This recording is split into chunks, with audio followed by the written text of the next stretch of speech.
Royal Sheherwali Cuisine, created by the Oswal Jain community of Murshidabad, is a unique culinary inheritance shaped by centuries of cultural exchange. To understand this cuisine, one must first understand the world that formed it.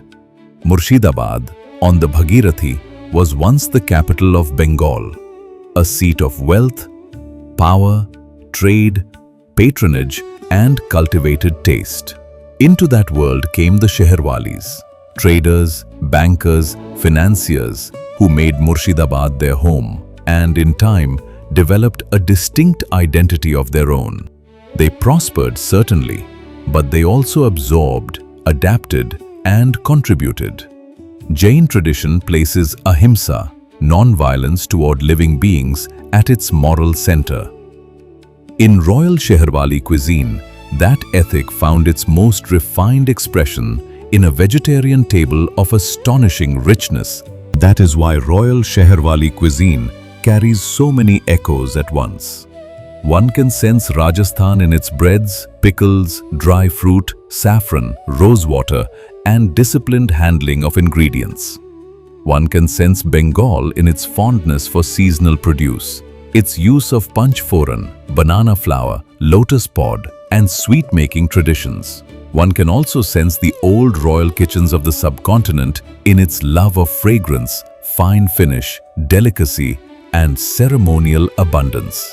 Yet the whole remains unmistakably Sheherwali. Its true signature is nazakat, the exact thickness of a slice, the even cut of a vegetable, the balance of a thali, the fragrance that must arrive at the right moment, the sweet that must hold its shape without blemish, the mango that must be served without a mark upon its flesh.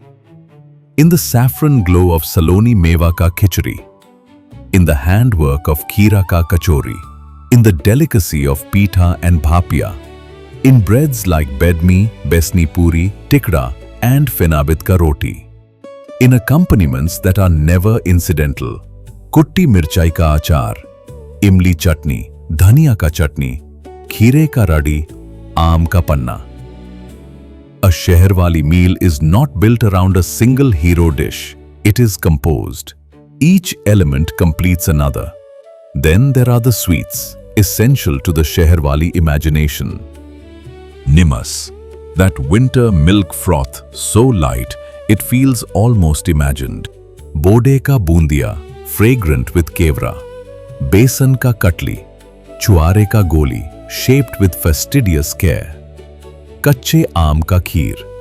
And even Portuguese cheese-making techniques were absorbed and transformed into new sweet traditions of their own.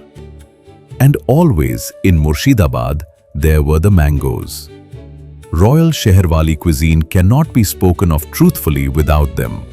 They appeared on the table in chutneys, drinks, pickles, sweets, and in their natural glory.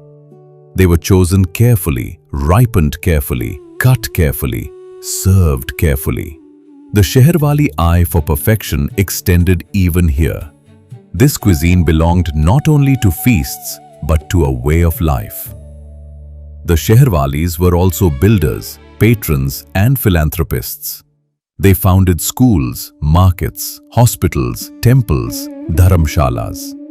Their social world was one in which refinement and responsibility were not entirely separate things.